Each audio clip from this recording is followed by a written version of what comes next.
और इधर आपको बता दें, सदियों से भारत नेपाल के बीच रोटी बेटी का रिश्ता रहा है। दोनों के बीच साझा संस्कृति विरासत है, लेकिन पिछले चंद महीनों से इस रिश्ते पर किसी की नजर लग गई है। ऐसे बयान आते हैं जैसे लगता है कि रिश्ते में दूसरी पैदा करने की एक साजिश चल रही है। हमारे संवाददाता संजीव त्रिवेदी ने इसी मुद्दे पर नेपाल के पीएम केपी शर्मा से बात की है।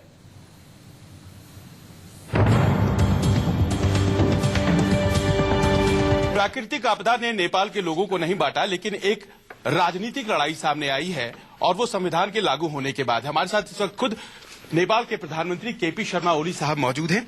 सर, आपने कहा मोदी जी जब आए थे और उस वक्त बहुत पॉजिटिव लैंग्वेज था, उनकी बॉडी लैंग्वेज जो थी वो भी एक संदेश दे रही थी। अब ऐसा लग रहा है कि कहीं न कहीं कोई बात है, जब आप उसको इस तरह से याद करते हैं तो आप रिग्रेट सा कर रहे थे कि अब वो शायद माहौल नहीं रहा।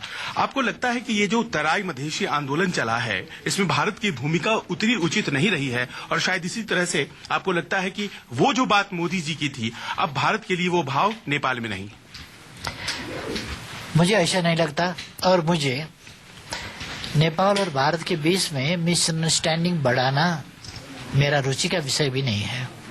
मैं चाहता हूं कि हमारे दो देश भौगोलिक रूप से ये हमने पड़ोसी बनाया नहीं, नेचुरली हमने बनाया नहीं। हिमालय से ये जो आइस पिघल कर जाती है तो फिर बे ऑफ बंगाल से फिर ये क्लाउड बनकर फिर हिमालय में जाती है। इसका एक सर्कल है, नेचुरल सर्कल। इस सर्कल के अंदर नेचर है।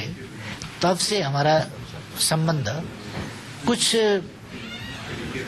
खास संबंध है, जहां हमारा समाज बना है, हमारे सामाजिक संबंध, आर्थिक संबंध और बाहर जाकर राजनीतिक संबंध बना है। इसमें कोई मिसअंडरस्टैंडिंग का गुंजाइश नहीं है, नहीं होना चाहिए। हम बस चाहते हैं कि हम नेपाल और भारत साथ में हैं, साथ में मिलकर काम करें। इसमें लेकिन 3 दिसंबर 2015 को पार्लियामेंट में विदेश मंत्री सुषमा स्वराज ने कहा कि हम चाहते हैं रेजोल्यूशन हो, हम चाहते हैं नेपाल अपने तरीके से अपनी समस्याएं सुलझा ले और हमारा सहयोग हो। लेकिन नेपाल में यहाँ ऐसा महसूस होता है, और आपकी सरकार की तरफ से ये बात सामने आई है कि भारत की वजह से एक ब्लॉकेड है, और उस ब्लॉकेड का यकीनन यहाँ के लोगों को मुश्किलों का सामना करना पड़ा है उसकी वजह से। अब आपकी सरकार की तरफ से ऐसा क्यों कहा जा रहा है, जब भारत ये कहता है कि हम चाहते हैं नेपाल अपनी समस्याएं सॉल्व करे, हमारे समर्थन की जरूरत हो तो हम समर्थन देने के लिए तैयार हैं? अब भारत का ये स्टेटमेंट अच्छा है, सुषमा जी का ये स्टेटमेंट अच्छा है। उनके स्टेटमेंट में कुछ लोगों ने उनको मिस इन्फॉर्म किया था कुछ कॉन्स्टिट्यूशन के सवाल पर, वो दूसरी बात है। मगर उन्होंने जो कहा कि हमारी ओर से पूरा सपोर्ट रहेगा, वो अच्छी बात है। तो उसमें हम तो नेपाल के अंदर जो प्रॉब्लम्स है उसको रिजॉल्व करेंगे ही, उसमें कोई बड़ी बात नहीं है। भावनात्मक रूप से यहाँ के लोगों को लगता है कि भारत उनकी समस्याओं के पीछे है।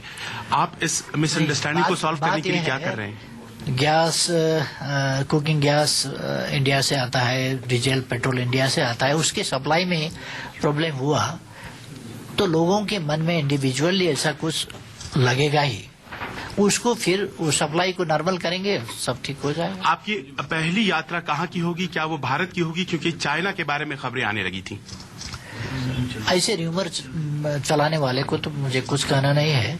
हमारे दोनों पड़ोसी हैं, इसमें कोई रूल, ऐसे कोई नियम, ऐसा नहीं कानून, ऐसा कोई संहिता नहीं होता कि किधर जाना चाहिए। इसमें हमारे दोनों पड़ोसी देश हैं, हम इधर जाएंगे उधर नहीं जाएंगे, इधर फॉले जाएंगे, ऐसा कुछ